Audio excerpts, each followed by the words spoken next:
غلاف کعبہ کو تبدیل کر دیا گیا ہے۔ نئے کسوہ پر بتایا گیا ہے کہ 2 کروڑ سے زیادہ سعودی ریال کے مصارف آئے ہیں۔ آج جس طرح سے دیکھا گیا ہے کہ گزشتہ رات یہ تقریب شروع ہوئی تھی، تقریباً 3 تا 4 گھنٹوں میں اسے مکمل کر لیا گیا۔ ماہرین بھی اس موقع پر موجود تھے۔ غلاف کعبہ کی تبدیلی گزشتہ نماز عشاء کے بعد شروع کی گئی۔ اس موقع پر کعبۃ اللہ کے چاروں طرف حفاظتی بیریکیڈز لگا دیے گئے تھے۔ غلاف کعبہ کی تبدیلی کا عمل 3 سے 4 گھنٹوں میں مکمل کر لیا گیا۔ واضح رہے کہ غلاف کعبہ سلک، سونے اور چاندی کے تاروں سے سلائی اور کڑائی کے ذریعے تیار کیا گیا ہے۔ غلاف کعبہ جس طرح سے بتایا گیا ہے کہ یہاں پر سالانہ تقریب منعقد ہوئی تھی، جس طرح اس سے پہلے 9 ذی الحجہ کو غلاف کعبہ کو تبدیل کیا جاتا تھا، لیکن گزشتہ سال سے 1 محرم سے اسے تبدیل کیا جا رہا ہے۔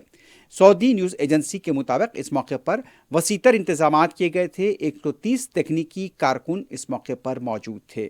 غلاف کعبہ کی تیاری میں 120 کلو سونا اور 100 کلو چاندی کے تاروں کا استعمال کیا گیا ہے۔ اور جس طرح سے بتایا گیا ہے کہ غلاف کعبہ کی تیاری کے دوران دنیا کی سب سے بڑی سلائی مشین کے ساتھ یہاں پر اسے سیا گیا ہے، اور اس کے علاوہ یہ بتایا گیا ہے کہ سونے اور چاندی کے تاروں سے یہاں پر آیات قرآنی تحریر کی گئی ہیں۔ یہ منظر کافی یہاں پر روح پرور دیکھا گیا، اور جس طرح سے اطراف آپ دیکھ سکتے ہیں کہ خانہ کعبہ کے آس پاس بیریکیڈز یہاں پر لگا دیے گئے تھے، اور اس طرح سے یہ پتہ چلا ہے کہ یہاں پر پوری طرح سے تمام انتظامات کیے گئے تھے۔